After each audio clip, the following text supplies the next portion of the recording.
When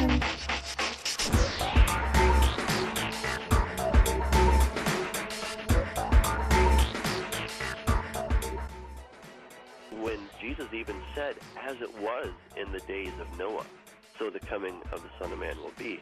See, that's really a huge clue. And so when he said that, all of his disciples have been like, whoa, this is pretty heavy, because we remember what the text tells us is that you have these fallen angels coming and taking women and creating this hybrid race. And when we begin to see what was happening back then, that, again, these fallen angels came down, they took these women, and what it created was the Nephilim. The Nephilim, the Hebrew word is Nephilim. It means the fallen ones.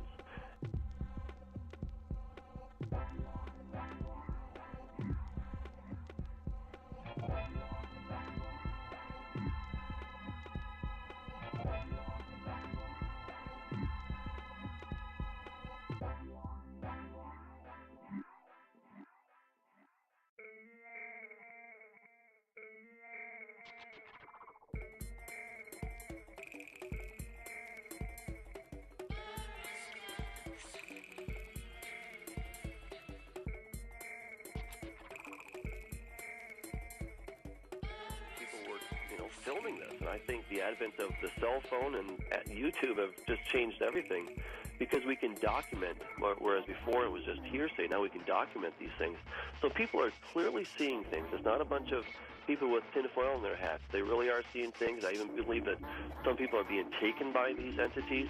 The question is, who are they? And I don't see that they have anything good for us, though they pretend to have good things for us. And their whole mantra is that, yeah, we're here to help. We're your space brothers of yesteryear, and we're here to help you in your time of greatest need. But the Bible talks about how there's going to be a great deception that would come. And so I don't see them as beings from other planets. I see them as fallen angels. These are the ones who are in rebellion to the Creator because they didn't like his plan. And they have a plan for humanity as well, but it's not a very good plan. You know, I would say that I wouldn't say that most of us walking around today are actual hybrids.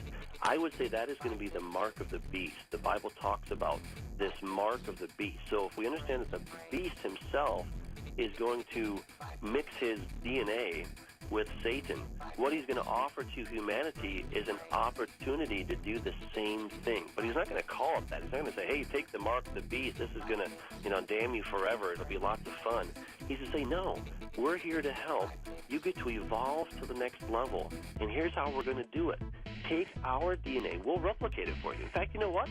We'll even email it to you. I mean, it sounds pretty crazy, but it is now possible to email DNA. You're like, well, how can that be? Well, Craig Venter and his team synthesized DNA a couple years ago, and then they did it all on their computer, and then they hit the print button, and it goes to this little machine. I mean, it's a little machine, and it essentially puts the nucleic acids together and the phosphates and creates the double helix and, all those nucleic acids, and they print the code that's on the computer. They simply print it into a little strand of DNA.